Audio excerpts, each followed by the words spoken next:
ദേശീയഗാനം മുഴങ്ങേണ്ട വേദിയിൽ ഗണഗീതം. വന്ദേ ഭാരതിൽ കണ്ടത് കുട്ടികളുടെ തലച്ചോറിൽ വർഗീയ വിഷം കുത്തിവെക്കുന്ന RSSനെ. എറണാകുളം ബംഗളൂരു വന്ദേ ഭാരത് എക്സ്പ്രസിന്റെ ഉദ്ഘാടന യാത്രയിൽ സ്കൂൾ വിദ്യാർത്ഥികളെ കൊണ്ട് RSS ഗണഗീതം പാടിച്ചതിൽ രൂക്ഷ വിമർശനവുമായി AICC general secretary KC Venugopal MP രംഗത്ത്. പൊതു സംവിധാനത്തെ ആകെ കാവ്യവൽക്കരിക്കാനുള്ള ശ്രമമാണിതെന്നും കുട്ടികളുടെ തലച്ചോറിൽ വർഗീയ വിഷം കുത്തിവെക്കുന്ന RSSനെയാണ് വന്ദേ ഭാരതിലെ ഗണഗീതത്തിലൂടെ കണ്ടതെന്നും അദ്ദേഹം പറഞ്ഞു. ഫേസ്ബുക്ക് കുറിപ്പിലൂടെയാണ് KC വേണുഗോപാലിന്റെ വിമർശനം.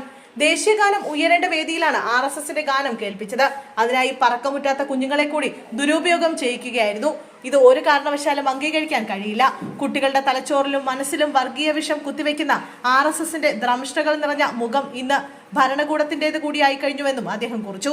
ശനിയാഴ്ച രാവിലെയായിരുന്നു എറണാകുളം ബംഗളൂരു വന്ദേ ഭാരത് എക്സ്പ്രസ് ഉദ്ഘാടനം നിർവഹിച്ചത്.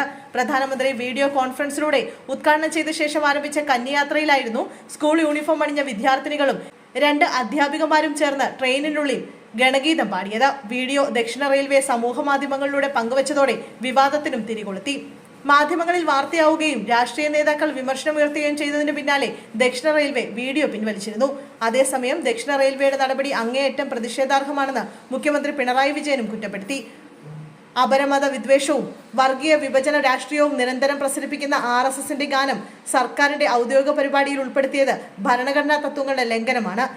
രാജ്യത്തെ ഏറ്റവും വലിയ പൊതുമേഖലാ സ്ഥാപനമായ റെയിൽവേ പോലും തങ്ങളുടെ വർഗീയ രാഷ്ട്രീയ പ്രചരണത്തിനായി സംഘപരിവാർ ഉപയോഗിക്കുന്നത് അംഗീകരിക്കാൻ കഴിയില്ല.